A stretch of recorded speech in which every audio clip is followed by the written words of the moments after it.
Hello, everyone. My name is David Rodriguez. Welcome to today's gardening webinar series.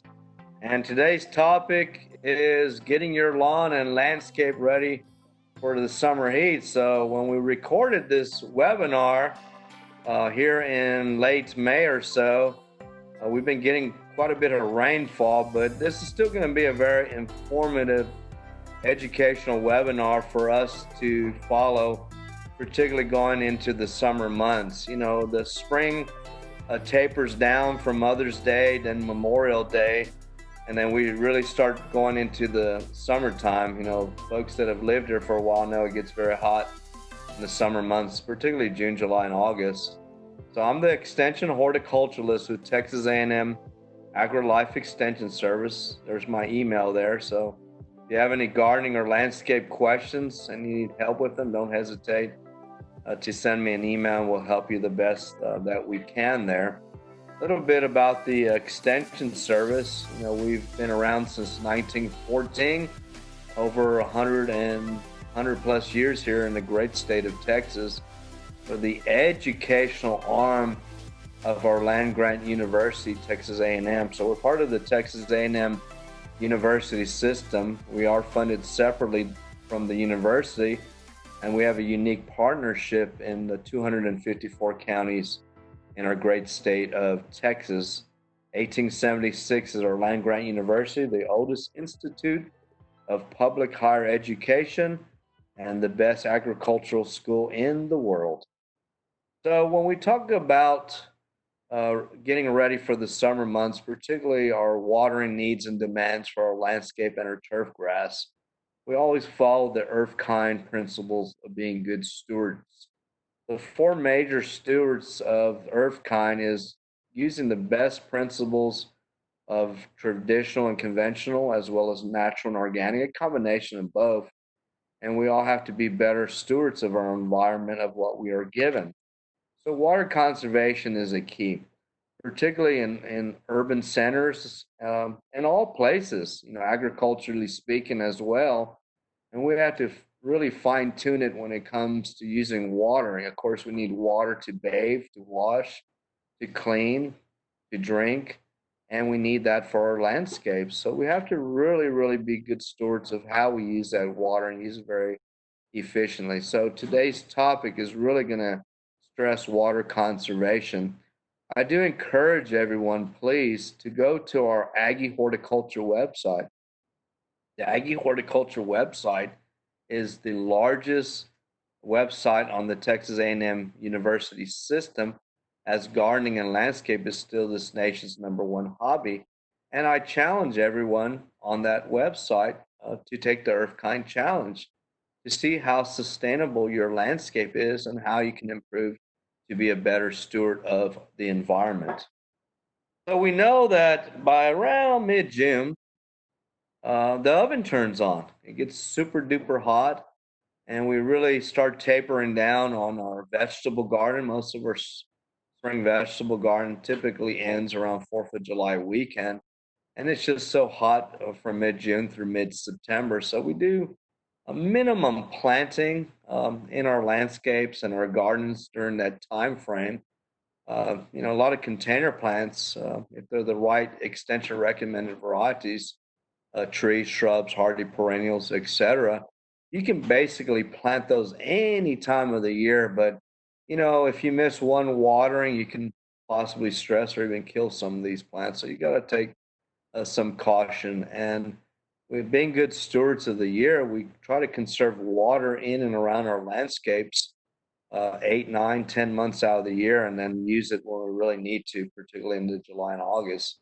As mentioned, a lot of us, when we did this taping here, really have enjoyed some real good rain events. So don't be watering your landscape or your grass this week unless you're doing some new plantings with moist soil out there. And most of our landscapes and our turf grass established probably don't need a good drink till another 3 weeks or so. So hopefully our aquifer got enough water to really get us through the July, August heat. But let's save some water. Let's learn a little bit with the next slides here. So we know it gets hot. We do a lot of barbecues, starting Mother's Day, Memorial Day, going into the 4th of July weekend. It's not only we like to barbecue and it's hot for us, but it's hot for our plants. So we got to really think things out and do the right thing. So most of us can all agree on the 35 corridor. Our parent material is limestone. That's why our soils are so buffered, so alkali. What they call severe buffered clay calcareous type soil. Most of our pHs are about 7.8 to 8.2, and you really can't change the soil pH. So we really have to work with the soils that we have, if any. A lot of us just have solid rock, as this picture shows. So planting the right plant in the right location at the right time, using extension recommended varieties are always a key to this. Trying to mend the soil at planting using a combination of native plants, well adapted plants, particularly Texas superstar species, and just doing good principles that we've covered often in other topics that we've discussed in the past. So we know water is an essential resource, a natural resource. We have to make every drop of water count. That's Dr. Jerry Parsons many, many years ago, the weekend gardener.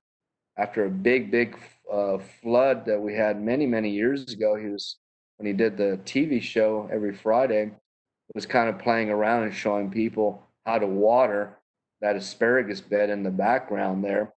So we know that plants don't waste water, people waste water. So we got to make sure we use the water wisely, because we don't want to wake up one day and having issues of cooking, bathing, and brushing our teeth, that we weren't good stewards to our children and grandchildren. Sometimes it's hard because the water bill goes up, and if we're not using it efficiently, we're going to pay more of a premium price on that water. So plant palette, proper planting, maintenance, and all the slides that we'll be talking will save you time, save you water. So we're all being better stewards of the environment as well. So the biggest consumer of supplement irrigation in our landscapes, particularly the peak months of summer, is our lawns. We have to kind of look at the lawn situation. When we go through the summer months, maybe we don't need it as super dark green as we had in the springtime. So we need to look at how much inputs that we're putting into these lawns going into the summer months. So we still practice, as we mentioned, in the springtime. Remember, pruning and mowing and trimming a plant is a dwarfing and rejuvenation process. Be it lawns, we remove no more than about a third of a leaf canopy at any given time. So when we're mowing the lawns, we want to make sure that we use a very well-maintained lawnmower with sharp blades, removing no more than one third of the leaf mass at any given time. So around the month of June, with the heat coming on, we probably want to go ahead and set the mower up higher. So we're not going to mow as high, as low, excuse me, or as often as we would do in the spring or even the fall. So let's adjust the height of our mowers going into the summer months. Most warm season grasses during late spring till about mid-June, we're typically mowing every 5 days or so, 5 to 7 days. In the summer months, we can probably change that, since we're mowing higher, every 10 to 14 days. Remember, the best weed control is not only pulling weeds, but mowing them, so we never let weeds flower or set seeds. So let's kind of adjust the height of the mower and how often we mow during the summer months. Then around mid-September, we can start going down lower and mowing more often from about mid-September to about early to mid-November. So since turf grass lawns use about 40 to 60% of supplement irrigation during the peak months of the year, that's quite a bit of water. So what can we do to be more efficient and save water and don't be wasteful? So as we see this slide here, and we like to do this at least twice a year, May, early June, and probably coming out of the summer of late August to mid-September, do an irrigation audit. If you have an in-ground sprinkler system, do you know and have a good, reliable irrigation specialist from the San Antonio Irrigation Association that you work with that can make sure that your system is running very, very efficient, both in your flower beds and your lawn? As the slide shows, are we wasting water? Water running down to the street, water on the sidewalk and pavement. That's inefficient. So if you have someone to work with, we want large droplets of water, be it an in-ground sprinkler system or a hose and a sprinkler that you have and that you drag. We want big droplets getting where it needs to be, not the wind blowing it away or evaporation right away. So, be it a professional or yourself, you can do irrigation audits yourself. You can get something that's an inch shallow in depth, be it cat food cans, tuna cans. Be consistent on the size, and for each sprinkler head, put a minimum of 3 out per sprinkler head. Make a grid. Be consistent on spacing between each head, between each zone, and see how your system runs. If you're incapable of fixing these issues, then of course, start familiarizing yourself with an irrigation specialist. If you use a hose, 3/4 inch hose, particularly the commercial hoses, will really get more water out more quickly than a 5/8 inch hose. They last longer, they're more efficient. And don't be using oscillating sprinklers. Those ones that go straight up in the sky and down and back down again. The wind carries most of those droplets off. Get like an impact sprinkler that's going to shoot the water out, large droplets, right where you need it to be. So even if you have a system set up of irrigating with a hose, ideally 3/4 inch, and a good impact sprinkler that you drag in your front or backyard, you can still do an irrigation audit on those. So again, make a grid, put out these little inch or so tuna or catfish cans, and then time it. So 15 minutes, and then measure it. If the recommendation for shade on a weekly basis is a 1/2 inch, or an inch for the shade, an inch for the sun, and a 1/2 inch for the shade. Use 15 minutes as a guideline measure, do a mean average, and then adjust accordingly. If you need a few more minutes, possibly up to 20 or 30 minutes, then adjust accordingly. But no one can tell you exactly how often and how much to water, but kind of an irrigation audit will help you on your particular situation without a doubt. San Antonio Water Systems, without a doubt, working with the Extension Service and our Bexar County Master Gardener Extension volunteers, their conservation department, without a doubt, is one of the best in the U.S. To help conserve water and make our landscapes very efficient and beautiful 12 months out of the year. So if you go to their gardenstylesanantonio.com website, it will also give you recommendations on a weekly basis of what your lawn and landscape might need. But don't simply just rely on this for good information and other resources that they have, but doing your own irrigation audit will make you more familiar with the efficiency of your system and adjust accordingly to meet your needs.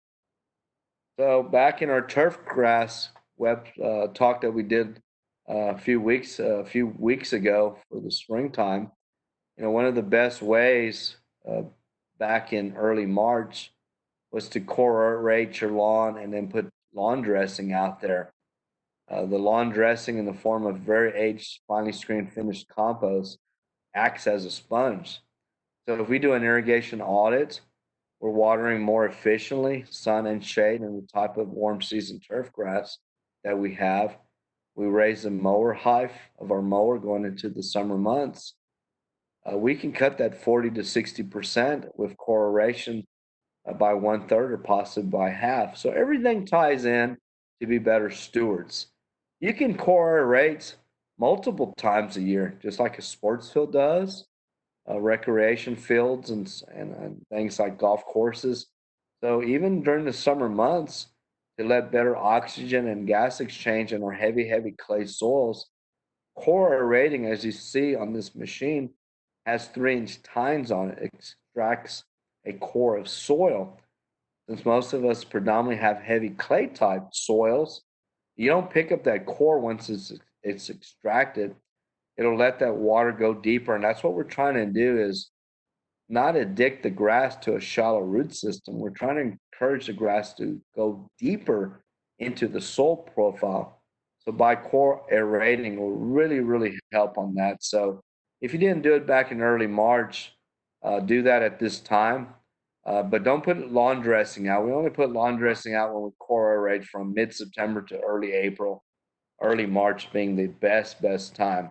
And of course, if you have a in-ground sprinkler system, uh, you really want to flag where your sprinkler heads are and your lateral lines coming off those sprinkler heads so you don't bust them up with this core aeration machine. Going into the summer months, we need to lightly fertilize. Since we're raising the mower blades up higher, we're watering a little bit more and we've banked the water, so we're saving water. We do need to most of the year, and we bank it to use for the June, July, August heat. This is the time, the month of June, to fertilize. The best fertilizer for the month of June is just straight nitrogen, what we refer to an ammoniacal nitrogen. That's the first number, number 11. And that's going to give the green color with the essential iron. So it gives the essential nutrition to get in the summer months during the heat and the time of year. So look for high yield iron plus 1100 analysis, and then use about 10 pounds per 1,000 square feet. So back on the slide here on the irrigation audits. So as a rule of thumb, for most warm season turf grasses, uh, usually around mid-June to mid-September, for full sun, being St. Augustine, Bermuda, or Zosia, and they all need the same amount of water to stay green and to live, a good rule of thumb is an inch a week. An inch a week. For full sun, a half an inch per week for the shadier location. And of course, adjust accordingly uh, if we get a good significant rain event. Now, if your lawn is in much better shape and you've been core aerating and doing all extension recommended by mowing and fertilizing and core aeration and really got your lawn where it needs to be, maybe during the summer months you can go from an inch a week to an inch every 10 days or maybe 14 days. Or maybe you can live with not as green and maybe a lighter green color and adjust accordingly. Every situation is going to be uniquely different, but don't be wasting water and over irrigating because you're not only going to pay that bill, but it's not gonna be a good steward way to do that. And then also, if you just cut the water down completely, remember it's going to cost you more time to replace that grass and irrigate that grass again. So just get a fine balance of things to be financial as well as being a good steward. So we're not covering in depth like we did some time back, but we do have an archive a webinar called Turf and Lawn Maintenance Basics. It's more than just mowing. So to review, or if you did not get an opportunity, visit our My Extension 210 YouTube channel. My Extension 210 is one word, capital M, capital N, and it has more information on what to do with your turf grass to maintain it correctly throughout the year. Spread the word and subscribe to this for more turf grass maintenance information so you can do it correctly throughout the year. Now, we talked about a little bit on the turf grass, particularly how to conserve water and kind of go through the summer months, the frequency of mowing, the frequency of irrigation, how to check for an audit for irrigation, and what to fertilize. Let's talk a little bit about the landscape, what to consider doing in the landscape. So, The traditional front yard, backyard, left to right of just sodding it is thing of the past. Hopefully, we've learned through all these years that turfgrass does have its place out there. Remember, Bermuda does not like shade, so often we have to go to using St. Augustine selections for a shadier area. But St. Augustine, even the Palmetto or FJ selections will not grow in deep, deep shade. So in June, we'll be doing a ground cover a webinar at that time if you're having issues with that. But a modern day landscape should probably have about no more than about one third turf grass, one third landscape, many with the use of Texas superstar plants, particularly color plants, and one third mulch areas, containers, hardscape, pervious surfaces for proper drainage and the movement of water. So we need to look at that, and maybe coming out of the summer, if you have frustration, then maybe you need to convert some of that turf grass into ground cover, vegetable garden, herb gardens, perennials, cut flowers, etc. So the Texas Superstar Plant Program is always a go-to site on the Aggie Horticulture website to look for those plants and plants that you see around town during June, July, and August.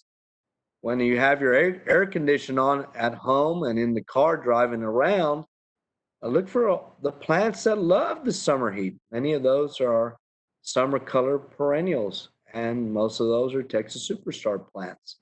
Gold Star Esperanza, Mexican Bird of Paradise, Firebush, Nugo Lantana, Blue Plumbago, just to name a few. So read up on these beautiful hardy summer color perennials on the Texas Superstar website, or like we mentioned on the My Extension 210 YouTube channel, we have a couple of webinars for those plants as well. So fall is for planting. A lot of people think that spring is the ideal time to plant most of your plants in and around your landscape. Well, that's kind of true because the nurseries and garden centers really have the best inventory. We get into the spring fever of planting. So we really want to watch the minimum of what to plant in the months of June, July, and August because it's just so hot. And if we can get some of the hardscape and some of the other major projects done and wait till fall, temperatures typically start cooling down around mid-September. Days become shorter, or nighttime temperatures, which are very, very extreme here in July and August, start tapering down in the fall. So we come up with this term fall is for planting. You're going to have a much, much better opportunity to get these plants established in the fall because most of the time our winters are very mild. So our soils don't freeze here. So if we can plant from mid-September to November an array of different types of plant material, trees, flowering trees, large trees, evergreen shrubs, hardy perennials, ground covers, etc. And don't forget your fall vegetable garden. You know, just because the plants aren't growing during the winter time, they're rooting, they're getting established. So we have a jump into the springtime and a better plant ready to go into springtime. So a lot of major plantings that's done in spring, particularly in May or June. Again, if we miss one major watering and we're over irrigating, which is the biggest thing to teach people how to properly water, because unfortunately most people over irrigate. And with our heavy clay soils, if you lack oxygen in our heavy clay soils, we start getting stressed and plants dying out. So think about the plan during the summertime, and if we can wait for some of these trees and shrubs and things like that, fall is ideally the ideal time to do most planting. So we said one third, one third, one third turf grass, things like that. But we're not El Paso and really west of here. If you like succulents and yucca, yeah, there's a place for them. But I would rather use hardy, beautiful perennials. And we really don't want to use rock and aggregate as the mulch part because I invite people typically around early to mid August to go out there areas that when they use gravel and rock in and around their plants, take off your shoes, go barefooted. Remember when we were boys and girls during the summer months?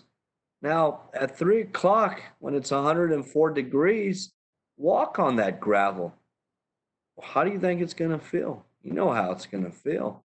Now, imagine the plant's root system underneath that. So, we really don't recommend aggregate rock, gravel, in and crushed marble, and things like that in and around plant material. That has its place, but try to minimize that in and around your plant material. It's probably better to use an organic mulch. And the best organic mulch is a natural resource in our backyard. It's a shredded hardwood mulch.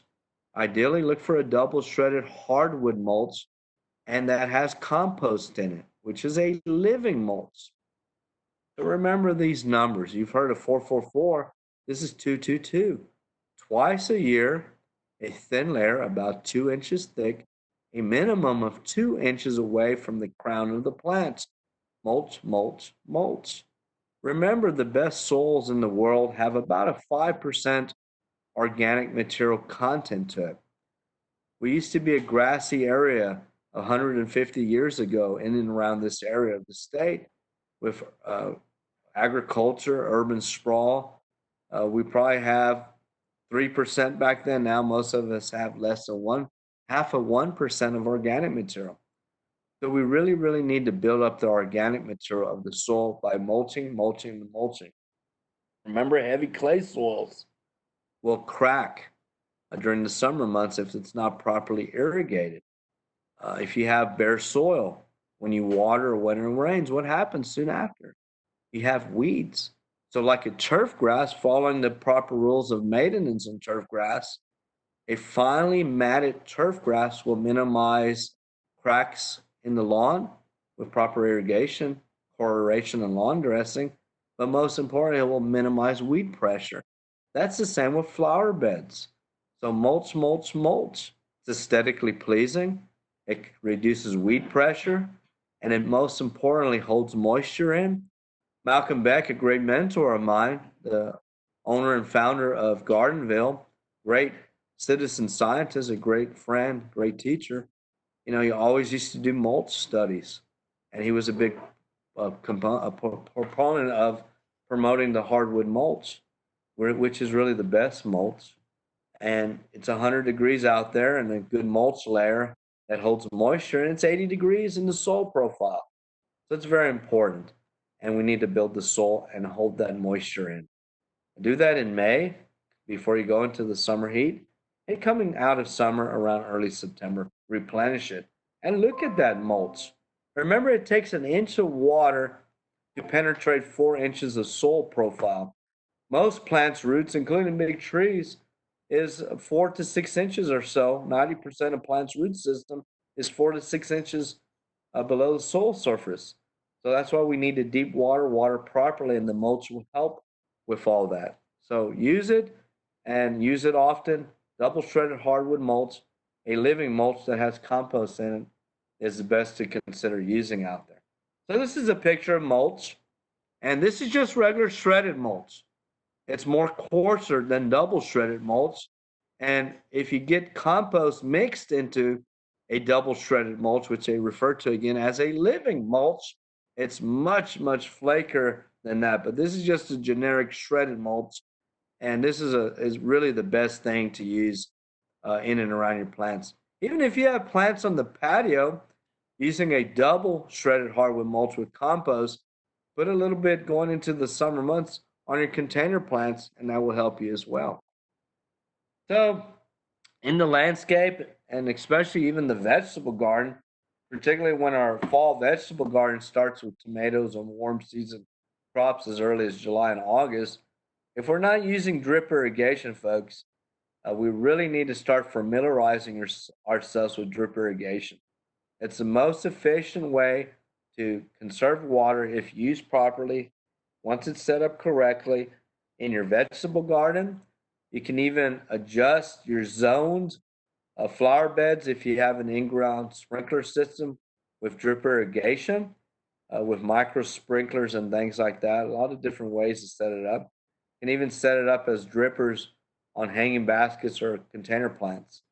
So familiarize yourself with drip irrigation. We have a lot of information both on plantanswers.com and on the Aggie Horticulture website. And then also set it up, and it's going to cut down on weeds. You're putting water right where that plant's root system is going to most efficiently use that water.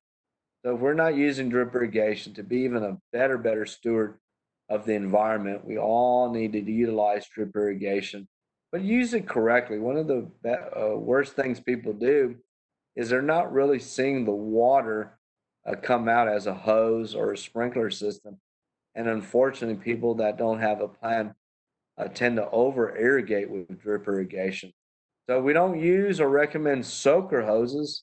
Some people consider soaker hoses as part of the drip irrigation, but soaker hoses are so inefficient, made out of recycled tires. So you want to use micro sprinklers, drip irrigation systems, micro tubes, and things like that. And that's really the best types of drip irrigation to consider using. People are going as far as using rainwater harvesting instead of just that generic 50, 55-gallon blue tub. People buy these fancier ones or paint them.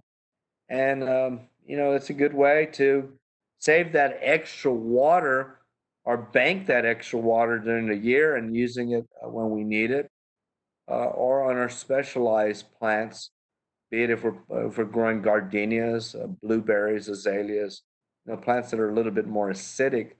Since rainwater is typically neutral at 7, or sometimes it's a little bit acidic at about 6.5. But folks, using a barrel like this, which really only holds about 50 gallons of water, it's not a really lot of water, but it's a good start, particularly. So learn more about rainwater harvesting. You can go to the Aggie Horticulture website. We have a lot of material and people that do rainwater harvesting that can help you as well. Or go for the big gallon capacity, 500, 1,000 plus a gallon capacity. You start seeing this in a lot of commercial buildings. People in the hill country um, are using this on residential as well. So maybe that's a good investment to use as well, because the quality of rain is much better, and banking it and using it when we need it is also consideration. So these are things we need to look at as well if we're not currently using them. Drip irrigation, rainwater harvesting systems, mulching often, using the right type of mulch, all is going to conserve water, particularly during the summer months when we want to make sure that every drop of water counts. Let's talk a little bit about container plants. So there's a ton of Texas Superstar plants, both Cora vinca, Penthus, and a lot of hardy perennials that we might want to add during the summer months just to dress up for a party, a barbecue, a family get together, or on your patio. So we need to look at our containers. Are they the appropriate size container? Did we start out with a premium potting mix, cut that with 20% um, finished compost, laced it with copious amounts of a slow release container fertilizer such as Osmocote? Since we're in smaller containers, are we watering during the summer months properly? Once a week, are we supplementing with a water soluble fertilizer as well? If the plants are draining too quick in these containers, maybe we need to upgrade into a larger one. I like clay much better than plastic. Make sure that has weepos. Make sure you never let water stagnate in the bottom of that saucer, not only for mosquito issues, but root rot issues where the weepos are. There's a lot of roots of the plant. You don't want to rot it out. And we're taking that water out. So, when mid-June comes, when we say that oven turns on to about mid-September, are we able to possibly have a plan during the summer months, as we have for very tender plants, citrus and others, during cold winters? Are we able to move them into a protected area for summer? Maybe 2 to 6 is those 4 hours of 2 to 6 is so hot. Are we able to kind of move these plants around where they only get early morning sun to about 2? That's really going to help you out. Cut back on the watering.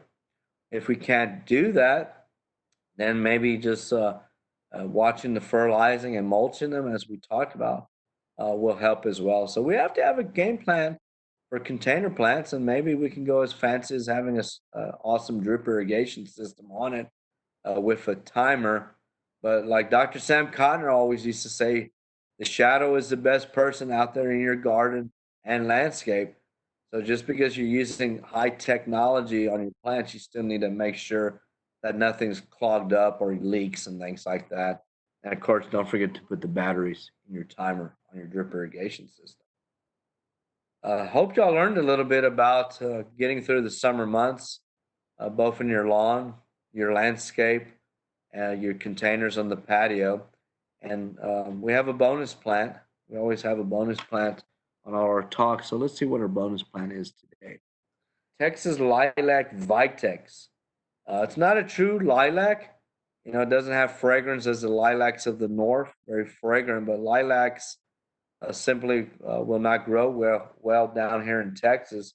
So we gave this plant a name, which is really a Vitex plant. Greg Grant and Great Plantsman found two selections that we really want you to look at with these blue purple flowers, and that's called Montrose Blue or Shoal Creek. And these are Texas superstar plants. And we want to grow this as a big salvia bush type plant. We don't want it to set seed. We don't want to grow it as a tree. We want to keep it about 6 feet tall. And you have these huge, long flowers to them. So this is the selection we want you to buy. And the nurseries have a great selection right now to add to your landscape or a big plant on the patio. They'll attract a lot of butterflies, beneficial insects, bees, bumblebees, etc. The aromatic fragrance to the foliage as well. It makes a long-lasting cut flower, and they bloom a long period of time. So remember, we don't want these to be grown as a tree. We don't want these to be set seeds. So as many perennials and Texas Superstar hardy perennials, we basically want to cut this plant hard. This particular species, we should cut it to the ground as a firebush that froze down. We cut it to the ground early March. We fertilize it. We replenish the mulch. It comes out real nice in the spring. 6 weeks thereafter, we fertilize it again. And then when, like these perennials, when 80% of the blooms are spent, we want to trim them back 20% or a third and mulch them and feed them again no later than early September. So we get blooms till the first frost. So that's how we grow this plant. Grow it as a 6-foot bush type, perennial type, as a big salvia.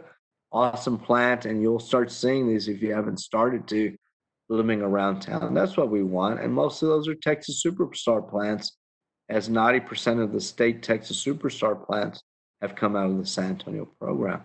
So we talked a little bit about being good stewards, watering correctly in your lawn, your landscape patio, and what to do, how to fertilize, how to mulch, etc. So a lot of information covered today, but please go to the Aggie Horticulture website and plantanswers.com for more information on gardening, landscape, drip irrigation, and other.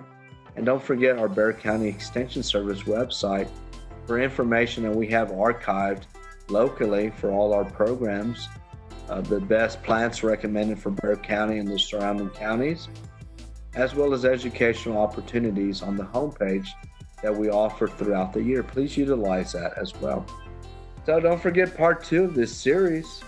Molly Keck, our entomologist, will be covering pests that go into the lawn in the summer months, how to identify them, how to control them as well as some of your landscape plants here and there throughout the peak summer months, how to identify them and how to remedy the feeding if they do damage to those types of lawns and plants. We hope you learned a little bit today, and we want to make sure that you check out this webinar and others and share that with your friends on the My Extension 210 YouTube channel. My Extension 210 is one word, capital M, capital E, YouTube channel, and subscribe to it as well. And that way you can follow up, learn if you missed something or review something. on this and other subject matter that we have archived. Again, don't hesitate if you got any gardening or landscape questions to send me an email. That's my email address. And if you send us a picture, please send it a good quality image so I can zoom into it as an attachment to the email, not part of it, because it's hard to zoom in and look real close. So David Rodriguez here, a horticulturalist with the Texas A&M AgriLife Extension Service. Hope you learned a little bit today. And as always, learn and have fun.